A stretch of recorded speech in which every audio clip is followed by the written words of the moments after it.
okay? So usually at the beginning of the month, we at least share a bit on the significance and meaning of the month. And as I've shared with you in the past, that an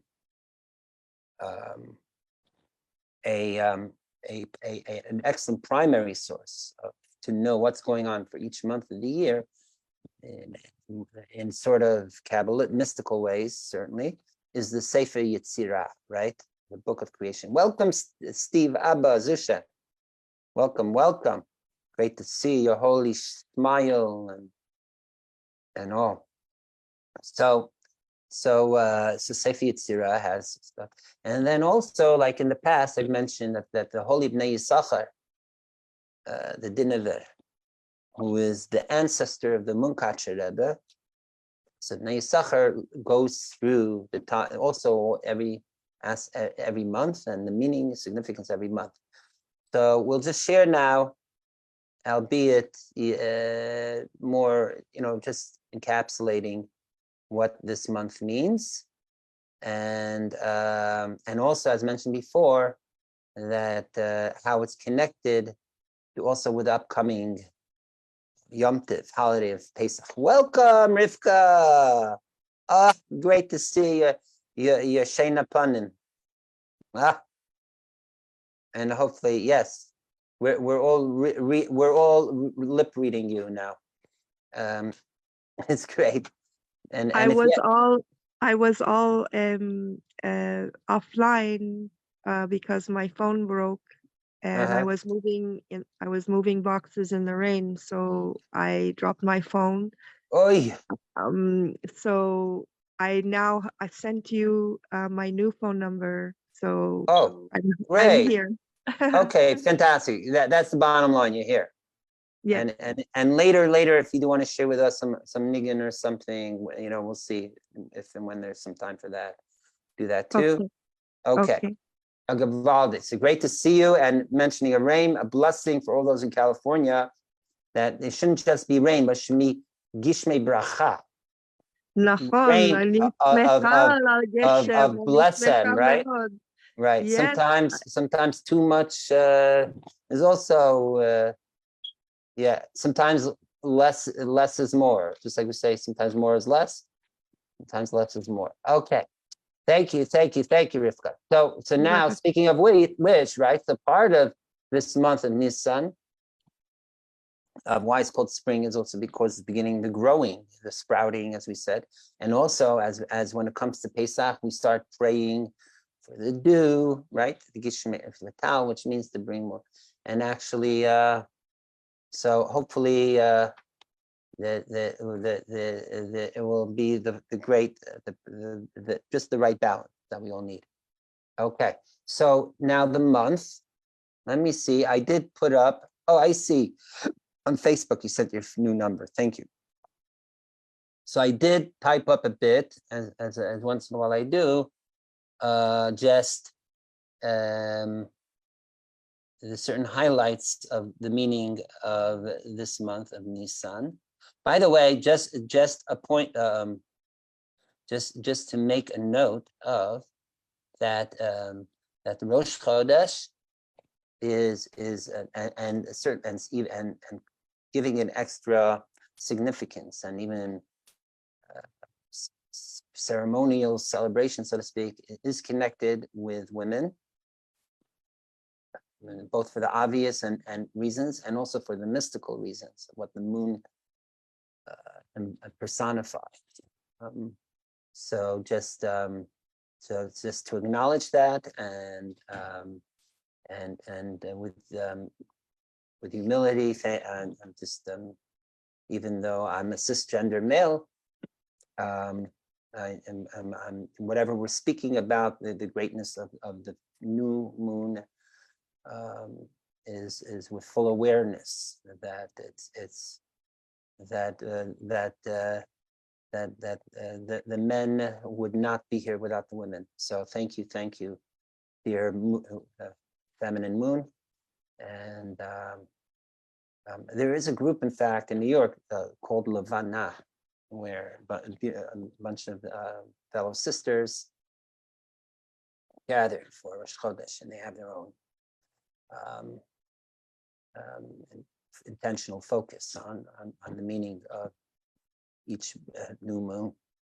So just being there, creating this is a space for everyone, and being able to tap into that energy, regardless of gender. So and in fact, we'll see maybe if we get to it in the parsha. It's interesting that some of the sacrifices are to be male animals, some are actually to be female animals. It's interesting for what cause or even sin, so to speak, is brought for what gender of animal. If I forget to mention it, if anyone's interested, please remind me later. Okay, so Nisan. Let me see, where do I have it? Okay, so I typed it up a little bit earlier. The blah blah blah blah blah blah. Oh, it's at the end. I think I did it of this whole thing. Okay, I didn't spend too much time on it, just enough to get the tip of the month, so to speak, discussion. Okay. So the month, as you see on your screen, it's called Nisan. The name Nisan Nun Yud Samach Nun it begins and ends with the letter Nun. And so it's brought down, for example, in the Gemara, in the Talmud, end of tractate Brachot, the first tractate, where it speaks. It's an amazing chapter, which goes into a lot about interpretation of dreams. And amongst there, it says that if anyone sees a nun in their dream, and some say it's even if you see the name Nisan in your dream, know that Nisei Nisim Nasulai, miracles of miracles. That means miracles upon miracles. That means the plural of miracles upon the plural of miracles. That means Nisan is laden, is just full of miracles, okay? It's like every moment is miracles, right? What does it mean? Why? So if you remember, we spoke about, when we speak about Purim and Adar, last month, the Adar is the Aleph Dar, bringing the Aleph, the high state of divine consciousness, the Alufei Shalaylam, right, master the world, so to speak, into Dar, in a state of indwelling into our physical world, and that is most exemplified through Purim, where it wasn't an open, obvious, there weren't any open, obvious supernatural miracles. Any of the miracles that did happen for Purim were all manifested within physicality, so much so that if you just read the story, it was not unlike Lahavdil, some Shakespearean play, which is predicated on the pileup of a bunch of serendipitous events, that of causality from this event to that event that leads to another. But it wasn't like any suspension of the laws of nature happened in the story of Purim, right? We discussed. Whereas Nisan is almost the opposite. Nisan is open miracles, revealed, obvious miracles, and plagues, splitting of the sea, things that are straight out of the movie The Ten Commandments or The Prince of Egypt, right? Things that you need like some good CGI special effects to represent it on screen. That is like the way that we think of miracle when we think when or rather imagine miracle when we mention it, right? So that is represented for this month, and again, it's of course it's full of miracles this month, because of the highlight of the month is Pesach, but really it extends for the whole month. The whole month is a month of miracles from day one. just like, and like birthday boy Ellie, who's on with us, Mazel Tov, was telling me earlier today that the last day of Adar is the climax of the happiness. And we say Mishanichnas Adar Marben Mesimcha. It's not just Mishanichnas Purim Marben Mesimcha. When Purim comes, you increase, but the whole month of Adar is you increase Simcha, joy, and that meaning it doesn't even stop with Purim or Shushan Purim, but it continues and increases exponentially day to day till the very last drop of the month of Adar. So too Nisan begins from the very moment with miracles and goes all the way through, all the way down to the very last day of Nisan is full of miracles, which is why too the custom is not to say any tachnun for the whole month, even though, okay, the first 12, 13 days we said it has to do with the dedication of the Mizbeach by the Nisi and princess. That makes sense. But after Achron Pesach, after the last day of Pesach, Isru Chag too, the last week of Nisan, why don't you say Tachnun? So that too is because it's not just like there's two ways to say it. You could either say the reason why Nisan is full of miracles is because of Pesach, or you could say the whole month to begin with is predicated on miracles, of which the climax is Pesach. Okay, or it's probably like Ellie will tell us soon, the very last day of Nisan. So you're getting the point that Nisan is multiple overflow of miracles.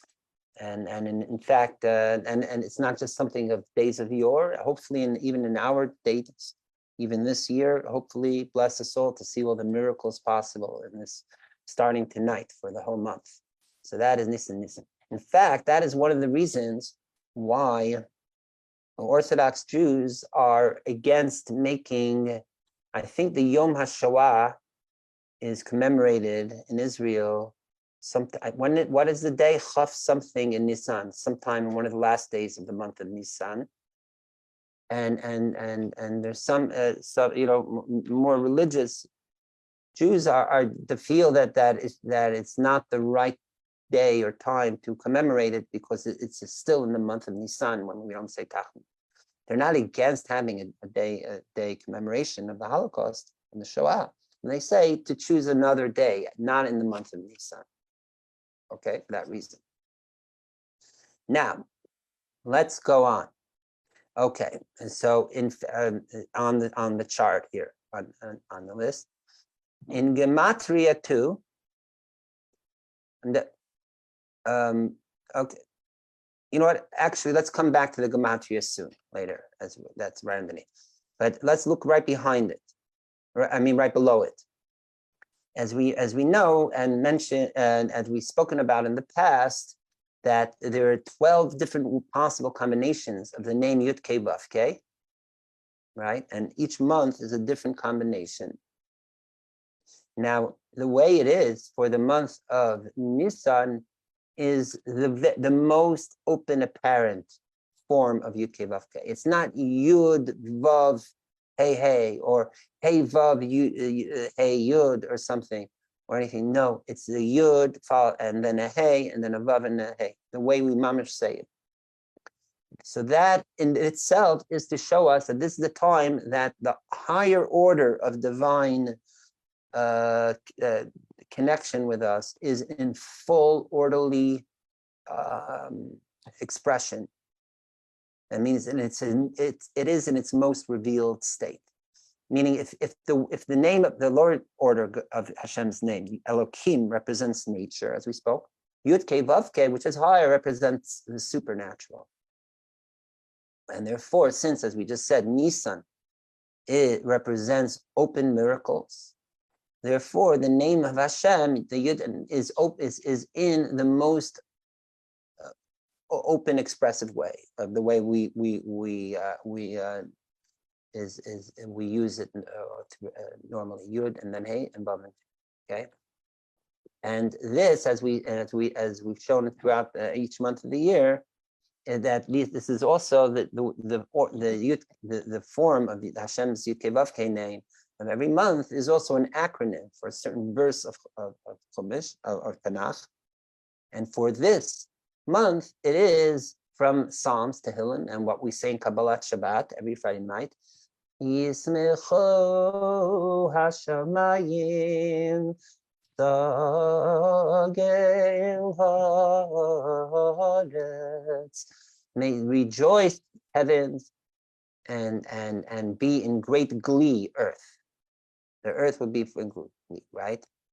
It means both heaven and earth are full open expression of joy. Joy is full open revelation, simcha, right? And it's both on the higher state of heaven, and that is being revealed and expressed down to earth. So the word v'tagel, which we also is in this context means, and it comes from the word gila, right? Gila rina ditza v'chedma, being a state of ecstatic joy. But we could also read it v'tagel like the word gale, to reveal.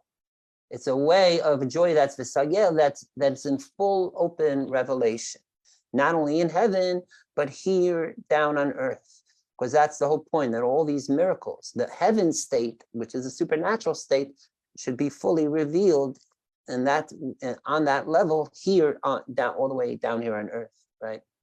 The whole Exodus wasn't wasn't just a spiritual exodus, but the whole point was to be physically freed from Egyptian bondage, right? So that's why this is the pasuk verse that's connected with Yud Kei Vav Kei. Okay. Let's go on, and then we'll come back to Gematria. The letter related, and this is Sefer Yetzirah, goes through every month, has its special letter. The letter for this month is Hey. Okay. Now, Hey, right? So now, the Hey, in the context of the name Yud Kei Vav Kei, could be the upper Hey, the Shemayim Hey, or the Aretz Hey, the Haaretz Hey, the lower Hey. In this sense, this Hey, of course, is both, but it actually is primarily, the emphasis is on the lower Hey, which is also represented by the lowest sphera of Malchut, because that's the whole point, that this state of the supernatural, of the miraculous, shouldn't just stay up there, but should manifest and be fully realized here, even in the lowest earthly physical levels. Here, so on our Hay level. Also, Hay, think of Hay, is the very beginning of, right? In fact, in this Pesach Seder, we know we say at the beginning of the Seder, some people say Kehalach Ma'anya, or Halach Ma'anya, or Heilach Ma'anya, right? And we actually begin the Magid, which is all about talk, the expression, verbalization of a miracle of Egypt. We start with saying, Hey. Hey dum diddle dee dum, hey dum diddle dee dum, hey dum diddle dee, hey dum diddle dee, hey dum diddle dee dum. That's the Uncle Maishi song. Sorry. Here come the mitzvah men with a hey dum diddle dee dum, doing the mitzvahs of Hashem with a hey dum diddle dee. A bunch of rainbow. I remember the old, like from the old. What do they call the elders? Like, I remember there was a guy, Vern. I don't know if you remember him. Remember him, Ali? Vern, rainbow elder from the 90s, he passed away. He was very into the Hay. He would sing at the gathering. Oh, hey, hey, hey. Oh, hey, hey, hey, hey, hey, hey. We do this for hours. Okay. So Hey is also so again is both that, and also the Hey, as you see, is a wider expansion, right? If you think the Yud is the beginning of the drawing of form, then we draw down to second dimension of the Vav, drawing it down. So Yud is like the point, the Vav is the line, and then Hey is the expansion, creating almost a three-dimensionality, right? We also know that the Hey is connected with word matzah, the difference of chametz, and matzah is just the difference of a ches and a Hey. And the whole point of the hay and why it's connected to matzah is that whereas the ches, it has no outlet, no release. It's just a three-sided, like a upside down U. I'm just making it. The hay has over here on the upper left has a way that a release, and that is also the point of that the matzah doesn't just is unleavened. It doesn't rise with yeast and getting all puffy and haughty and all that. But whereas there's a certain certain way to let all that ego forces, to let it escape and to be out. So that is the hay too, and how it's related to Pesach again, matzah, and hopefully we'll see how it's also connected to our parsha. This whole point of humility. Okay, so that's the hay. So as mentioned, it also has to do with talk. Hey, how so?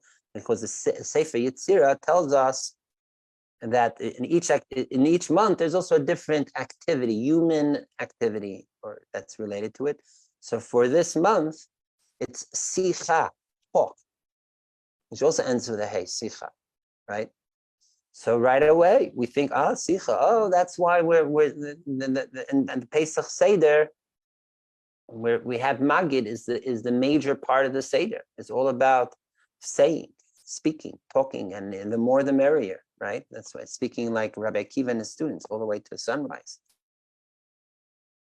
It's not just because we Jews have oral fixation or a high, I was going to say intelligence of verbal expression in a certain way, or not just because Freud came up with talk therapy, that Yidel, and all that, not just because the Gemara is full of the talk conversations of the rabbis and all that, and even the Torah and even our Parsha, Vayikra, Vayidaber, it's all about talk, and Mira, and in fact, it's connected. It's the Medrash and Rashi, I think, brings down the beginning of our Parsha, has to do Lashon Chiba. It's a term of affection, talking in an affectionate way. Chiba also ends with a hey. So this is all connected. Again, the activity of this month is talk. Maybe just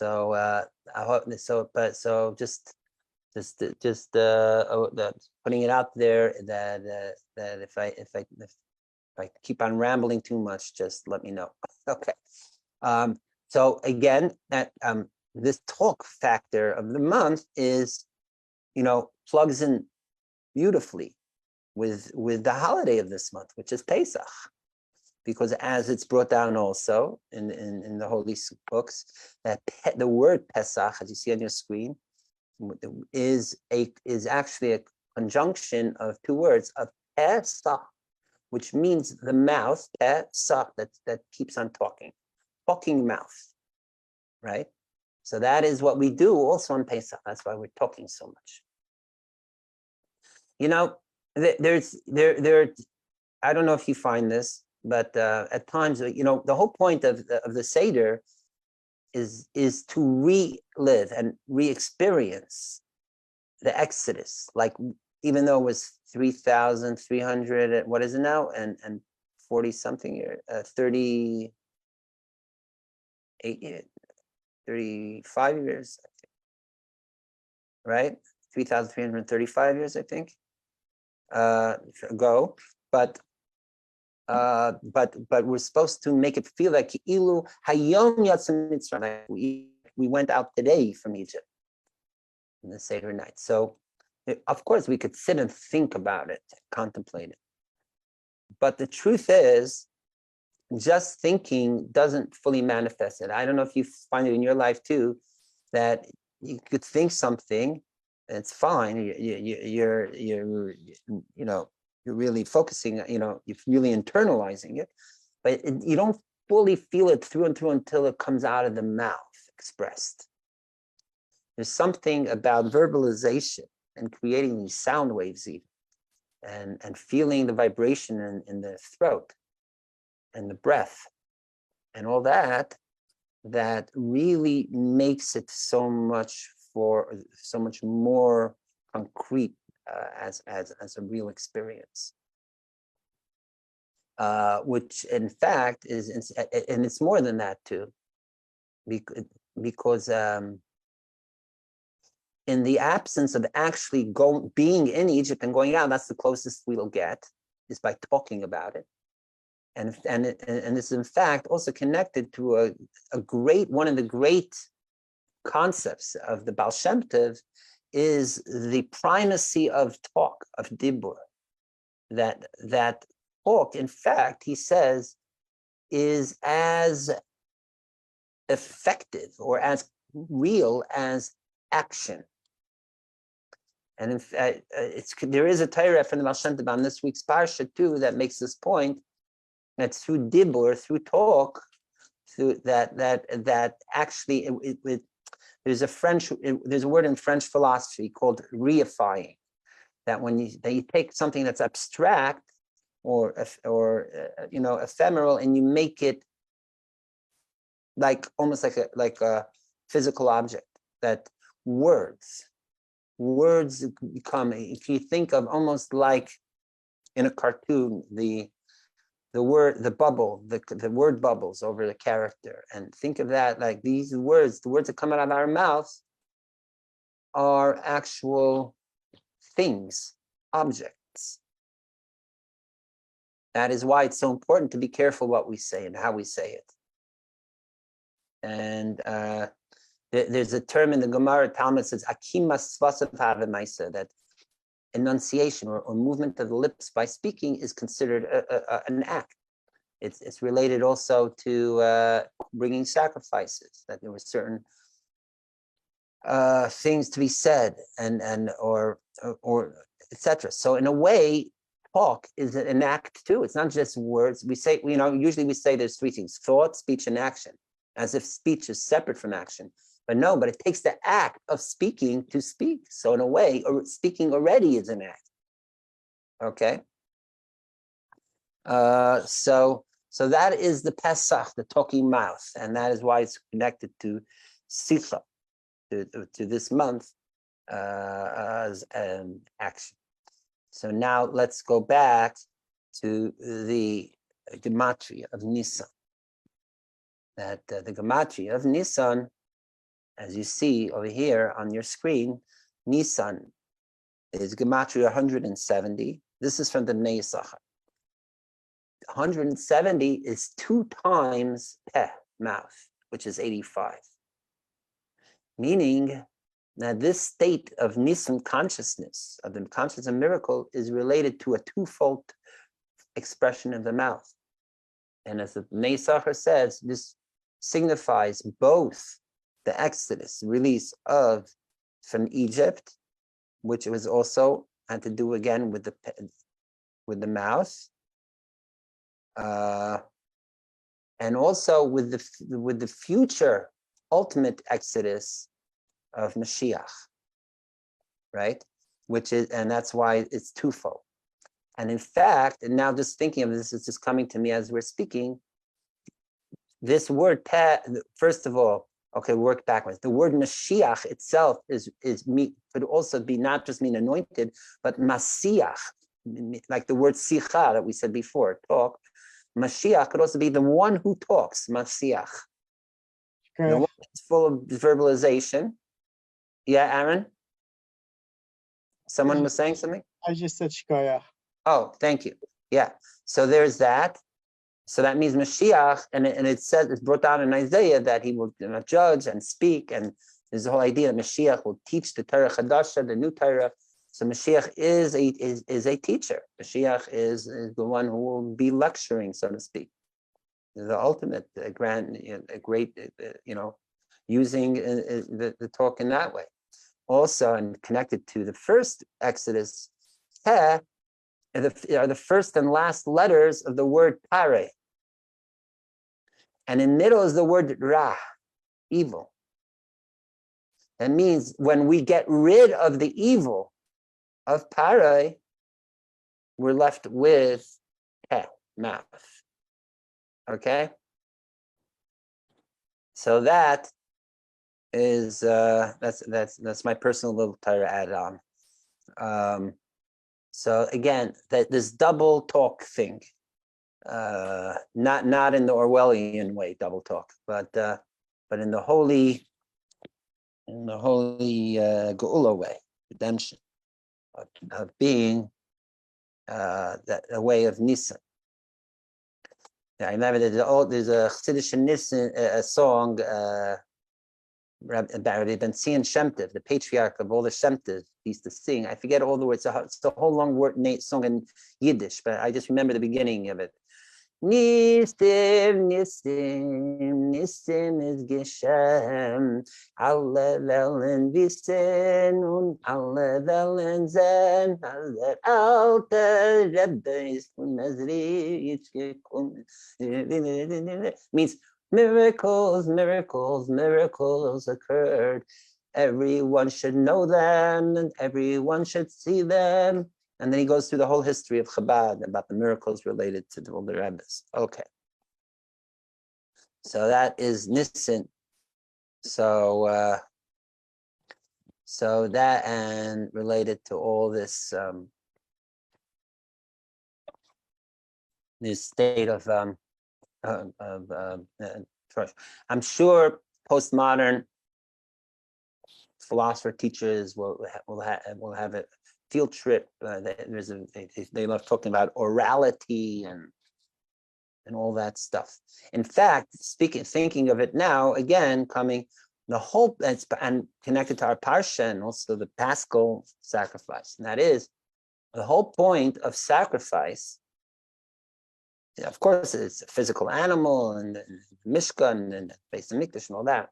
But in exile, what is the substitution, quote unquote, of miracles? I'm sorry, of sacrifices, is prayer, tefillah, prayer.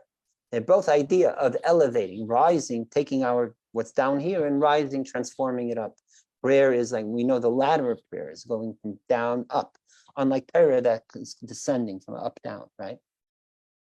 And the whole like the proof text that prayer is our form of sacrifice these days is a verse in Navi. It says Unishalme parim saseinu, and that our lips will pay off. That means will be the payoff, meaning the substitution for all the cows or bulls that are to be sacrifices. So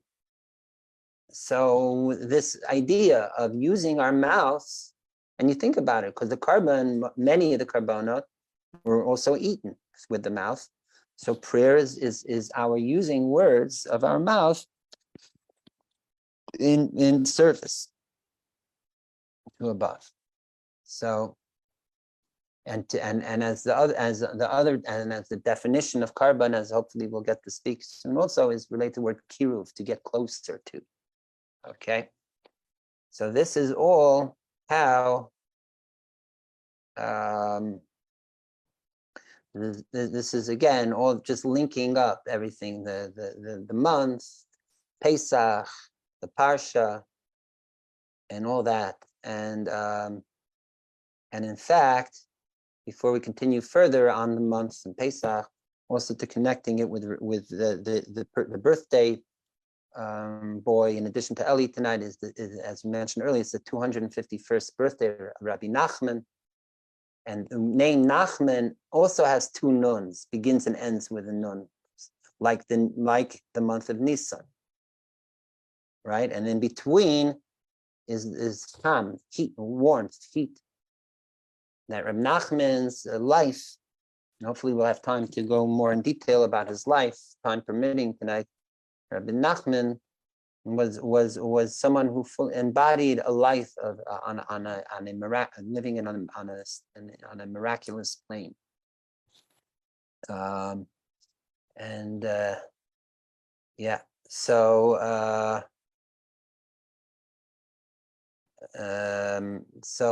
may the Schus and Rabbi Nachman was also known for his great Tyrus. most of which, the primary ones are collected in Mukute Maharan. And then there's also another collection known as Sicha Saran, like the talks, conversations of Rabbi Nachman. So again, Sicha, talk. And then, of course, there's the Sipurei Maisius, the famous stories of Rabbi Nachman. And as we know, that in the last greatest story of all the stories, tales of Rabbi Nachman, again, is of the 7 beggars, of which one of them was mute, couldn't talk. And if I recall that was the whole point, that he's beyond speech, but really he's saying more than anyone could say with words, through silence. I don't remember the details. If anyone remembers, remind me. Just mentioning that there's some interesting stuff in the chats for whoever's bored with or whoever can with what I'm saying or wants to multi and check that out. Anyways, so by the way, the word we're saying the word to Reb Nachman, the Al Baal Shem Tov, the great grandfather of Reb Nachman, that words can be also objects. You think in Hebrew the word for talk is dibur, talk, but it has the same root word of davar, which in Hebrew means a thing, even an object, right? So the word dvarim, multiple. It can be both words. It can be the things too. So that the non-tangibility of speech actually becomes concretized as a thing. As they say in Latin, the res, res is Latin for the thing. And their earlier philosophers from that period talk about, I think, this connection too. All right. So this will now to continue on the month. That the month is there's the quote unquote what the world likes calling the zodiacs, just the zodiac, or the sign of the month is the Aries, which is usually defined as a ram, or the Teleh, right, in Hebrew. Again, ending with the word hey, a letter hey. And it's also associated with the Paschal lamb too, like the ram. It's from the same genus. So, and as we know, the Aries is the one that gets the charges forth, gets things going. It's not as big as a bull, but in a way, it has more stamina, has more proactivity in a certain way. So it's connected also in a way with the beginning of this new season and year. I don't know of the talking ram yet. Oh, let's see. Maybe the ram of Mashiach, that carbon will have it.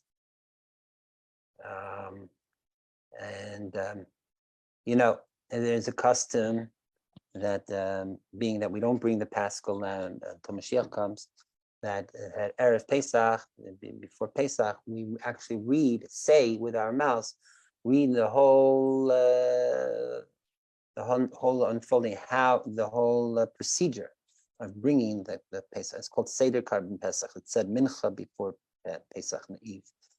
That again, we're using our mouths as the act of bringing the carbon Paschal lamb.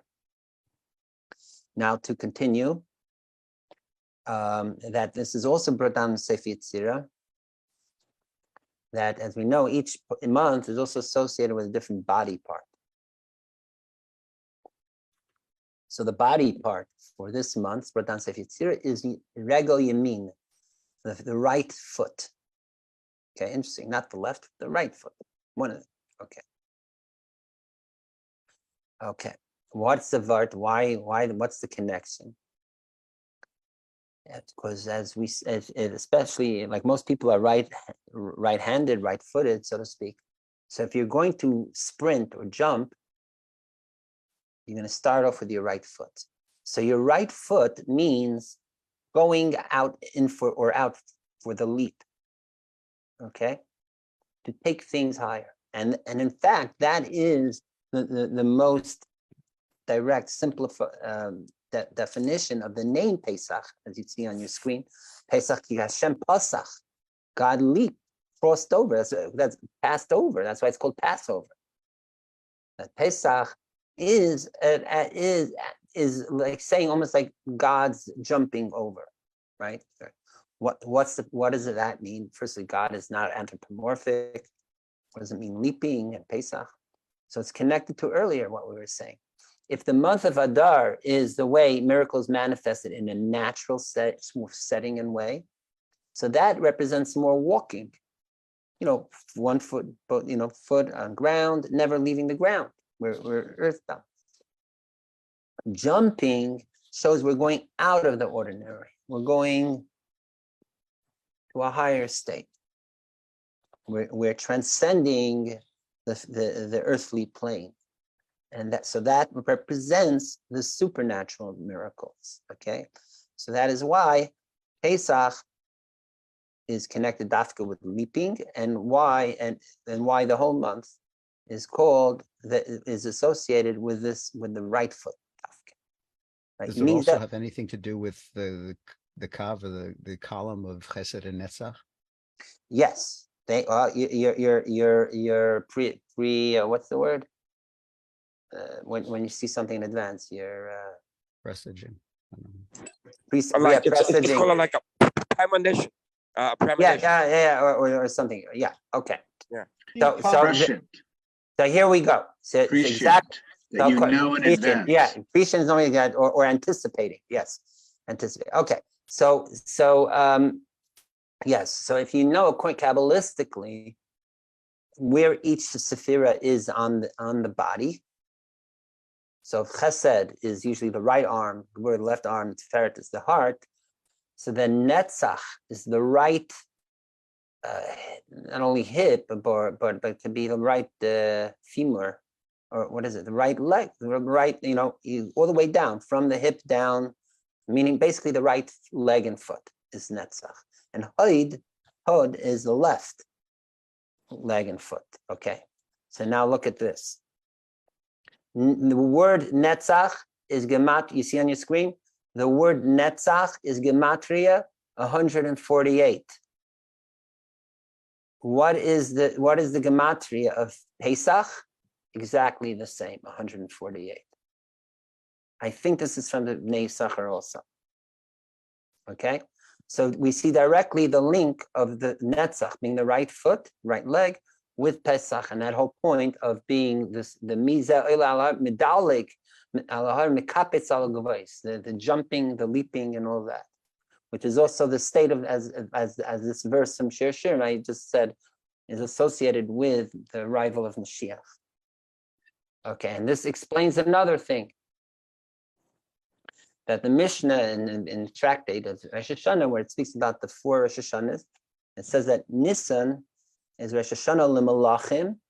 You see on the screen, for the kings, meaning the reign of the king of the years was each year was the new year started on the beginning of the month of Nisan, and it says also Tashana Regalim. So what is regal? Regal means really the Shalosh Regalim, the 3 main holidays is known as Regalim. Who knows why are the 3 holidays of Pesach, Shavuos, and Sukkot, why are they called Regalim, feet? They made an aliyah to Jerusalem. Oh, hi, Lori. Yes, Hi. Very well. Welcome. Yes, Thanks. Exactly. Because making the aliyah, the original aliyah didn't have to do with Zionism. It had to do with. Okay, is it possible to mute, please? What? Can you please mute, because we're getting some feedback. Oh, yeah. Unless you're saying.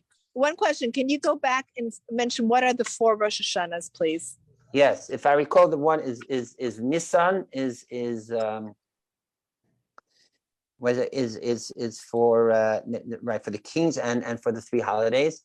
Then you have for Elul is for the animals and for the actual fruit of a tree. Tu B'Shvat. Then Tu B'Shvat is for the tree itself, not the fruit of the tree. And then What is the fourth one? is Adar. Adar. Aleph, the beginning of Adar is for the shekel and for the sacrifices. Right. So there we are. So we see it's not just for the malachim, for the kings, but it's also regalim for the holiday. And so again, we see the idea of regalim, the feet, is associated, and this not Pesach certainly is, but and through Pesach, the whole month is related to this idea of not just feet in plural, but specifically, as we said for Sefer Yetzirah, the right foot. Okay, and so before we get off the topic of the right foot, sure. I think I read by Rabbi Matisyahu Glazerson in his astrology book that it was the right foot that Nachshon ben Aminadav used to step first into the sea. Wow, that's just beautiful, and it makes a lot of sense. And Nachshon also begins and ends with nuns. Oh wow, that's a good one. So maybe the two nuns are the 2 feet. Who knows? And also, yeah, the number 52, right? Like the Nun Shari Bina, the 50 gates of wisdom, which we reach on Pesach by leaving the 49 gates of impurity, and it leads to that getting to the 50th, right? So maybe there's connection there too. Yeah. And it's also interesting because we're saying it's Rosh Hashanah, Rosh Chodesh. It's the head, it's the Rosh Chodesh of all the months too, not just for the month of Nisan. Now it starts with the head. And as we're saying, it's through and through, from the head to the feet. I don't know if there's this English Chassidish song that's going around these days. It goes, Noach was a big tzaddik. Noach was a big tzaddik. From his kepelech to his fistelech, Noach was a big tzaddik. Or it could be anyone, not just Noach. All right, so from head to toe, as we say in English, right? So that too is related also to the kings, because kings, if you know the word melech, is the 3 letters. Let me highlight the 3 letters here on the screen. Mem lamed. Oops, I don't know if we can do this. Here we are. Mem lamed chaf is not just backwards of chaf lamed mem, the way is in aleph base form, but it's brought out in the holy books that mem stands for moach, the brain, lamed stands for leiv, the heart, and chaf stands for kaved, the liver, or whatever's below, all the way to the feet. We're saying everything from the head, from that is number 1 thing of a king is the leader, is the Rosh. And that goes all the way down through the heart and the liver, and then even into the feet. Okay, it says, in fact, Moshe, right? Moshe was the very first Rebbe, Moshe Rabbeinu. Rebbe is an acronym. It's brought down in the holy books. The Degel Machne Ephraim and others bring down. Rebbe is an acronym for Rosh B'nai Yisrael, the head of all the children of Israel, right? But then it says that the 600,000 Yidden, they were Sheish Melos Elef Ragleha Mashenefrikim. They are represented by the feet, and it's brought down in Chassidus at times that yes, Moshe was so great and amazing and all that, but in a way, even Moshe was dependent on the people, because just a head by itself can't get anywhere. It needs feet to move. So the people are the feet of Moshe, who's the head. So we need them both. And again, as we were saying before, miracles is not just something to happen up in heaven high. A miracle is something to go to flow, to come down through and through till the very bottom of our heel, to feel, all the way through in the ground. And in fact, that was the whole idea of Exodus. Yetziat Mitzrayim, leaving Egypt, they didn't levitate. The Yidden weren't. It says when Mashiach comes, we're going to leave exile floating on clouds. But with Mashiach, but with the Exodus of Egypt, Mitzrayim, it was walking. It was and oh, did we walk? We couldn't stop walking for 40 years. Yeah, it was the long walking trail. So, maybe there's a great teaching there, walking, even though each step is incremental, but it all accumulates to great movement. I don't know if you heard, there's stories of quite a few of the survivors from the Holocaust that when they had to move, they just walked through Europe to get home or wherever. Again, there's the walking way, and then there's the leaping way. So of course, the very Exodus, the very beginning of the leaving Egypt is full on open miracle of like a Pesach, a jumping, a leaping. And then ultimately we hit the ground and then we got to keep on trekking. Okay. So that is so and guess what? Just talking about it, the Pesach is a good beginning too, but we can't just talk. We have to also act on it too. Okay. So that is giving us enough, I think, of insights into to warm us up for this amazing time for this amazing new month coming up. So bless us all that our miracles manifest here on the ground, and then feel it all the way through. And just thinking also in the word regel, you have Resh. The Resh, it could be the Rosh, like the head. And the last two words, Gimel Lamed, could again be that word of Gal, to reveal. I mean, it's the way to reveal the head fully all the way through is when you bring it, the head state consciousness all the way to the feet. Okay. All right. So before we go to the Parsha a little bit, does anyone have any questions or insights? Is opening I have it up. one question, Baruch. Yes. We were discussing the 4 Rosh Hashanot, and I think we only gave 3 of them. What was the fourth? What was the third and fourth one? Okay, number 1, Aleph, the first day of Nisan. Number 2, the first day of Elul. Yes. Number 3, it's a debate between Beis Shammai and Beis Hillel whether it's the first day of Shvat or the 15th day of Shvat, and the fourth is the first day of Adar. Okay. Okay. So thank you. Yes, and if you want to look in more detail, there's the tractate of Rosh Hashanah. That's not how it is. That's not how it is. No? No, Adar is not. It's not Adar. What's the fourth? It's Rosh Hashanah. Rosh Hashanah and Tishrei.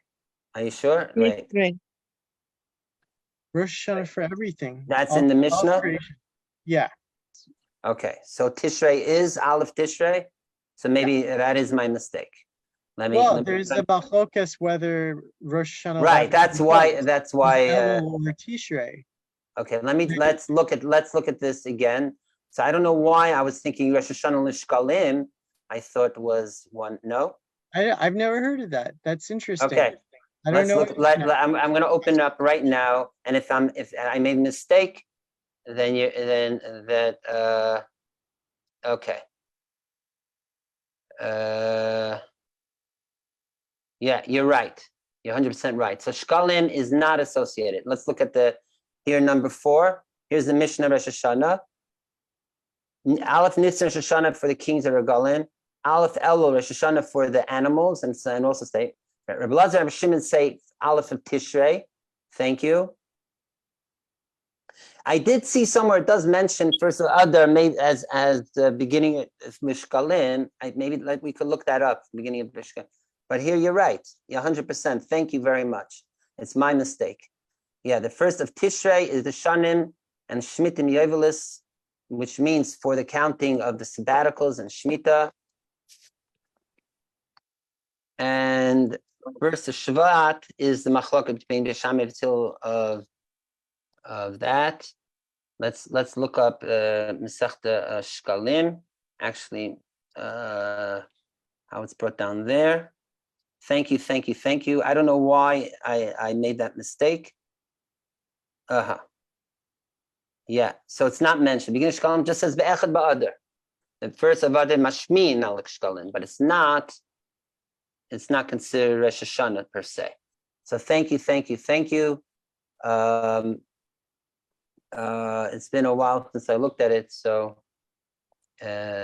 it's like sometimes something that's so obvious is you say, oh, it's too obvious. It can't be so obvious. But you're right, 100% right. Then my mistake was because of, like you're mentioning, there's machlokas when the world was created, and there's one opinion says the beginning of Nisan, and one says beginning of Tishrei. So in my mind, I misassociated that it's either one or the other. You understand?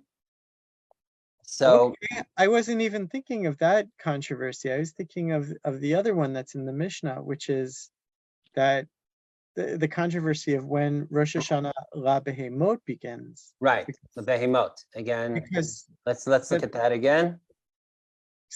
Because they say they go into it. It's kind of detailed. Okay, here. I don't know how interesting this is, but I think it comes down to like the resolution is like, when are the animals conceived?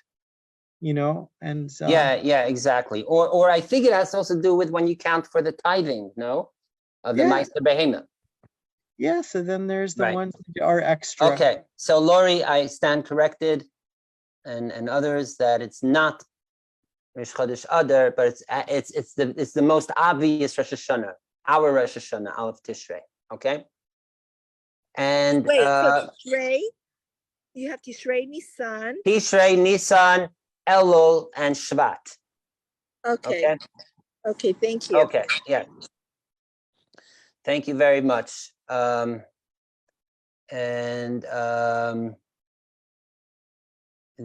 the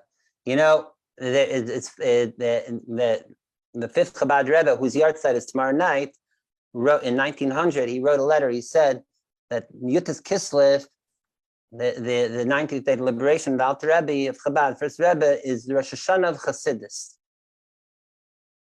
So a Misnagid read this, heard this, and he went to his rabbi and he said, "Look at these Chassidim. They're making the Mishnah says that there's 4 Rosh Hashanahs, and here he's saying that there's a 5th Rosh Hashanah." To which his rabbi answered him, "What do you care? By us, we're diminishing the Rosh Hashanahs. By them, they're at least increasing. They're making more Rosh Hashanahs." So maybe this is my own Torah now. Maybe Aleph Adar is Rosh Hashanah l'simcha. Okay, it's Rosh Hashanah of joy. That means the joy of Adar, that Mishnichnas Adar, maybe that's my problem. I'm still stuck in Adar time. So maybe the joy of Simcha continue through the whole year. And in fact, they connect that the Simcha of Purim has Mismach Geula Lagola. That the Purim, the redemption of the natural state of the miracle of Purim, it segues directly to the redemption of Pesach. So there's a continuum there.